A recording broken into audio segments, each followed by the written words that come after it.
ஸ்டாலின் தொடரட்டும், தமிழ்நாடு செழிக்கட்டும். ஸ்டாலின் தொடரட்டும், தமிழ்நாடு செழிக்கலாம் தெளிக்காத சுடுகாடா மாறிடும்.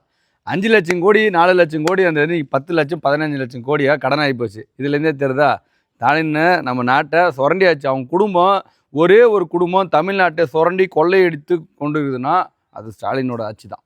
அதே மாதிரி பார்த்தீங்கன்னாக்கா, அதாவது பெண்களை நேசிக்கிறவன், ஒரு பெண் பிள்ளையை வளர்த்துனுக்கிறவன், பெண்களை ரொம்ப உயிரை நினைக்கிறவனுக்கெல்லாம் திமுகவுக்கு ஓட்டு போட மாட்டான். அப்படியும் திமுகவுக்கு ஓட்டு போடுறான்னா எல்லாத்தையும் மறந்துட வேண்டியது தான்.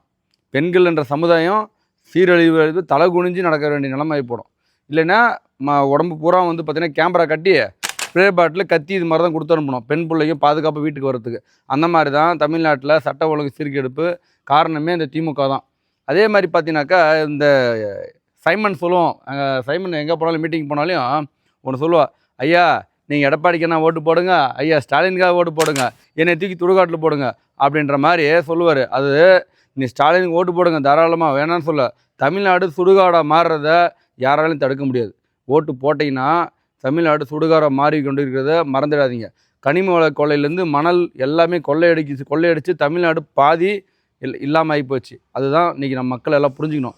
நிறைய இடங்கள் வந்து பார்த்தீங்கன்னாக்கா மலைகளே கிடையாது. மலைகளே நெல்லை மாவட்டத்தில் மட்டும் மழை இல்லை. எல்லாம் பார்த்தா வச்சுக்காங்க, ஏதோ குளத்துல தண்ணி வற்றி போச்சுங்க, குளத்துல தண்ணி காணுங்க அப்படின்னு நினச்சிட்டு இருப்பீங்க. ஆனால் அதுதான் கிடையாது. அது பூரா மழையாக இருந்ததை நம்ம ஆளுங்க முடிச்சிருவாங்க. இதே போல தான் மக்களையும் முடிக்க தயாராகிட்டாங்க. மீண்டும் ஸ்டாலின் வரட்டும், தமிழ்நாடு சுடுகாட்டை மாறட்டும். இதை யாரும் தடுக்க முடியாது.